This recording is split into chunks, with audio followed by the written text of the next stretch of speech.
Assalamualaikum warahmatullahi wabarakatuh. Perkenalkan, nama saya Nur Ramadhani, NIM 20201133100007, akan mempresentasikan materi tentang mekanisme transkripsi prokariotik.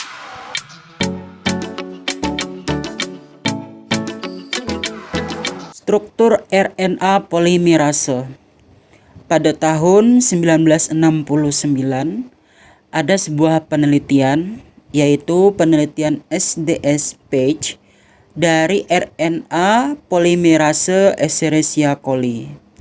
Pada penelitian ini menunjukkan RNA polimerase terdiri atas beberapa subunit enzim, yaitu ada dua subunit enzim yang sangat besar yang disebut dengan subunit beta berukuran 150 kD. Kd adalah berat molekul, dan beta aksen yang berukuran 160 kD. Kemudian sigma dengan 70 kD, alfa dengan 40 kD. Alfa pada holoenzim itu ada dua salinan. Kemudian ada enzim omega dengan 10 kD.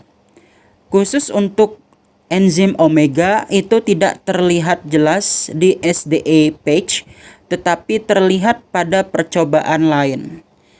Tidak diperlukan untuk viabilitas sel untuk omega ini ataupun aktivitas enzim in vivo, dan tampaknya omega akan berperan dalam perakitan enzim. Ini adalah gambar dari enzim-enzim yang ditemukan pada tahun 1969. Faktor sigma adalah faktor khusus. Jadi enzim core tanpa subunit sigma itu tidak dapat mentranskripsi DNA virus, namun masih bisa dilakukan pada Calp thymus. Dengan subunit sigma, holoenzim dapat bekerja dengan baik pada kedua jenis DNA. Nah, dari tabel kemampuan core dan holoenzim dapat kita lihat bahwa DNA template T4 atau virus dan Calp thymus itu bekerja dengan baik pada holoenzim, tetapi pada bagian enzim core hanya bagian dari Calp thymus yang dapat bekerja, namun tidak dapat bekerja atau bekerja dengan baik pada bagian T4. Core enzim tadi ada enzim alfa, enzim beta aksen, dan enzim omega. Nah, kalau digabungkan dengan faktor sigma tadi, maka disebut sebagai holoenzim. Holoenzim ada faktor sigma, ada dua enzim alfa, ada enzim beta aksen, dan omega.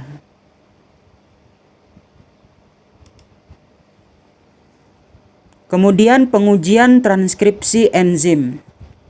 Enzim core mentranskripsikan kedua untai DNA. Tanpa subunit S, enzim inti memiliki kemampuan transkripsi dasar tetapi tidak spesifik. Promotor. Nix dan GAP adalah lokasi yang baik bagi RNA polimerase untuk mengikat secara tidak spesifik. Keberadaan subunit sigma diizinkan untuk mengenali titik pengikatan RNA polimerase. Nah, titik pengikatan polimerase ini disebut sebagai promotor. Transkripsi yang dimulai pada promotor itu bersifat spesifik karena diarahkan oleh subunit sigma.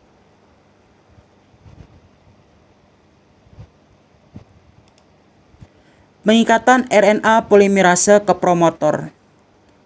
Ada beberapa penelitian seberapa kuatkah enzim core atau holoenzim jika berikatan dengan faktor sigma mengikat DNA. Nah, eksperimen holoenzim Mengukur peningkatan DNA ke enzim menggunakan filter nitroselulosa. Holoenzim mengikat filter dengan rapat, sementara enzim core hanya mengikat sementara.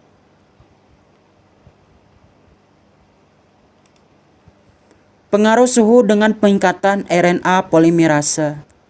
Saat suhu diturunkan, pengikatan RNA polimerase ke DNA menurun drastis. Suhu yang tinggi mendorong peluburan DNA. Ikatan polimerase atau promotor. Pada awalnya, holoenzim akan mengikat DNA secara longgar. Dapat kita lihat pada gambar di samping.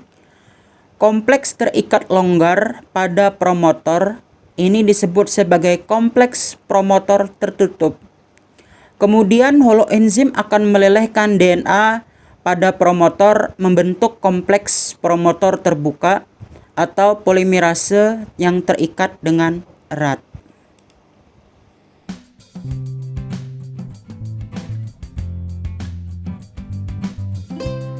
Transkripsi merupakan proses sintesis RNA dari template DNA sebagai untai cetakannya. Inisiasi dimulai ketika RNA polimerase mengenali dan berikatan dengan daerah promotor yang mengandung urutan basa spesifik. Proses transkripsi terjadi pada 3 tahapan, yaitu inisiasi, elongasi, dan terminasi. Nah, ini adalah daerah promotor di mana akan terjadi perikatan RNA polimerase dengan untai DNA akan menyebabkan membukanya untai DNA atau yang disebut dengan istilah open complex. Dengan demikian, proses inisiasi telah selesai. Selanjutnya adalah tahapan elongasi, di mana RNA polimerase menuju sepanjang untai DNA template dengan menambahkan beberapa gugus nukleotida dari arah 3 aksen ke 5 aksen yang akan bentuk untai panjang RNA. Tahapan elongasi akan berakhir ketika RNA polimerase menjangkau daerah terminasi, di mana daerah terminasi terdiri dari beberapa basa khusus yang menyebabkan RNA polimerase dan untai DNA dan daerah transkripsi baru berpisah satu dengan yang lainnya. Dengan demikian, proses transkripsi telah berakhir.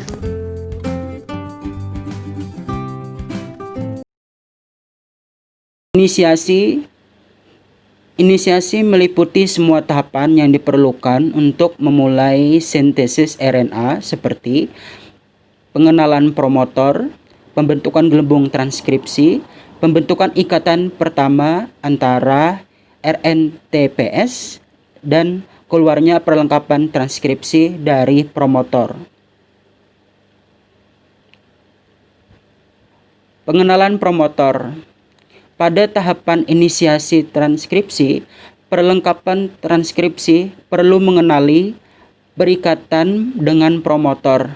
Pengikatan RNA polimerase ke promotor menentukan bagian mana dari template DNA yang akan ditranskrip dan seberapa seringnya. Gen-gen yang berbeda akan ditranskrip dengan frekuensi yang berbeda. Dan pengikatan promotor bertanggung jawab untuk menentukan frekuensi transkripsi untuk gen-gen tertentu. Promotor bakteri. Informasi penting untuk unit transkripsi, di mana mulainya untai mana yang dibaca dan kemana arah polimerase tersebut terdapat pada sekuen nukleotida promotor. Promotor adalah sekuen DNA yang dikenali oleh perlengkapan transkripsi dan diperlukan untuk terjadinya transkripsi. Pada sel-sel bakteri, promotor biasanya berdekatan dengan sekuen penyandi RNA. Sekuen konsensus. Walaupun kebanyakan nukleotida dalam promotor memiliki kemiripan atau variasi sekuennya, tetapi ada sekuen pendek nukleotida dalam promotor yang memiliki kemiripan dan disebut sekuen konsensus.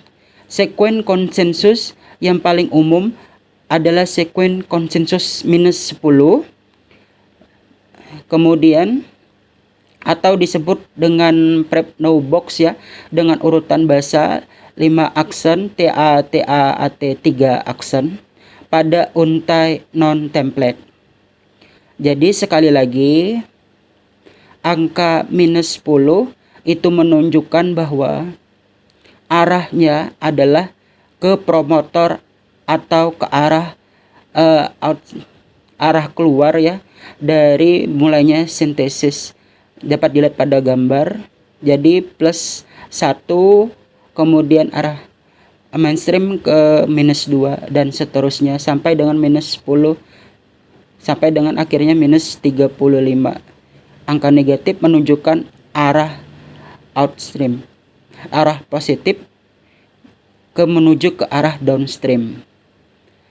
Kemudian TAT atau Prepnow box itu arahnya adalah 53, berarti TAT itu dibaca dari untai non template.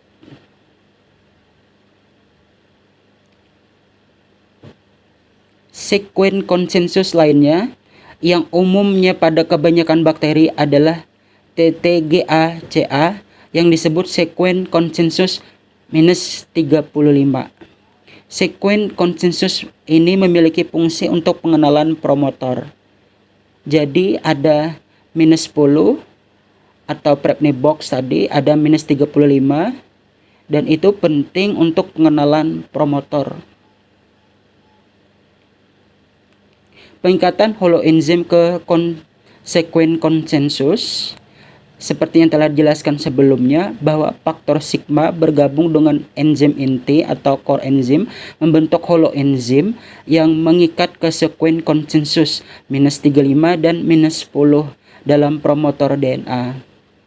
Walaupun mengikat hanya pada sekuen konsensus, tetapi enzim RNA polimerase sendiri terlentang dari minus 35 sampai dengan minus 10 ketika mengikat ke promotor.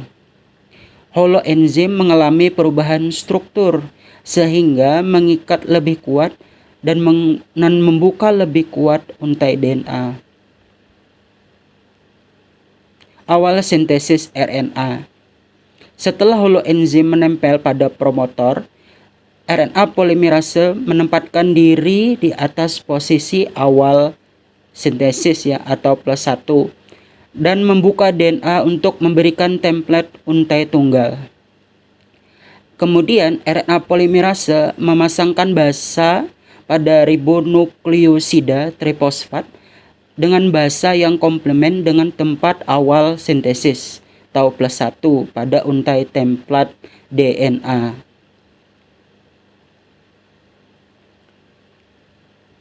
Tim primer itu tidak diperlukan, jadi tidak perlu adanya primer untuk memulai sintesis ujung 5 aksen dari molekul RNA. 2 dari 3 gugus fosfat dipotong dari ribonukleosida trifosfat.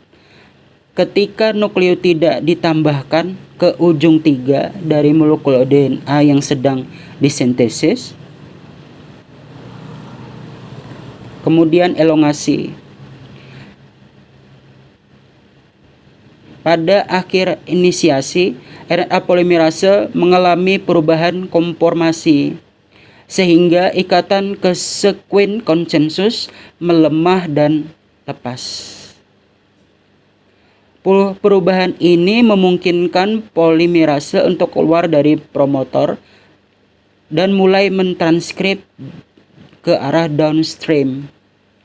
Biasanya subunit sigma itu kemudian dilepaskan dari holoenzim. Biasanya ya, jadi ada pengecualian untuk ini.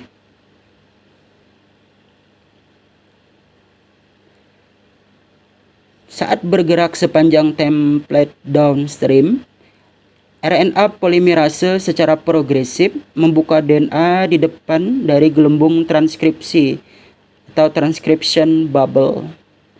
Sekitar kurang lebihnya adalah 18 nukleotida. Menggabungkan nukleotida ke molekul RNA sesuai dengan sekuen pada template dan memutar DNA menjadi helix lagi di bagian belakang gelembung transkripsi.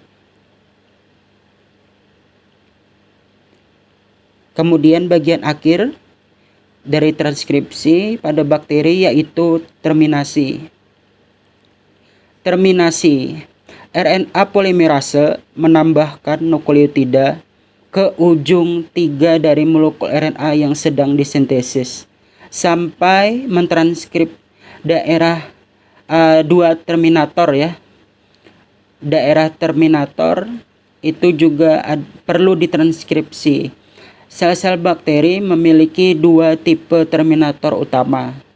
Yang pertama adalah row dependent terminator atau terminator yang bergantung pada adanya protein row atau harus adanya protein row. Yang kedua adalah row independent terminator, artinya terminator yang tidak membutuhkan kehadiran protein row. Nah, row dependent terminator adalah terminator yang membutuhkan kehadiran protein row yang memiliki aktivitas helikase yang digunakan untuk membuka hibrid DNA RNA dan menghentikan transkripsi. Helikase tadi adalah fungsinya untuk membuka double helix ya.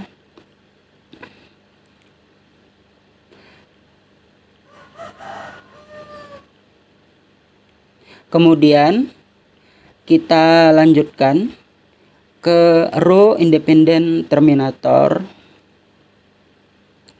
Row independent terminator adalah yang berarti bahwa terminator ini bisa menghentikan transkripsi tanpa kehadiran protein row. Pertama, terminator ini memiliki sekuen yang mengandung perulangan terbalik yang jika ditranskripsi dalam RNA itu akan bentuk struktur sekunder bentuk seperti tusuk konde ya atau disebut dengan hairpin. Kedua, urutan 7 sampai 9 nukleotida adenin mengikuti perulangan terbalik. Yang kedua, pada template DNA. Pembentukan hairpin menyebabkan pasangan DNA RNA itu tidak stabil. Dan akhirnya RNA terlepas dari template DNA dan sintesis RNA berhenti. Coba diperhatikan lagi. Tadi di urutan 7 sampai 9 nukleotida adenin. Ya. Jadi kalau adenin itu pada untai DNA template, maka pada untai RNA-nya adalah U. Jadi AAA, kemudian untai RNA-nya adalah UUU.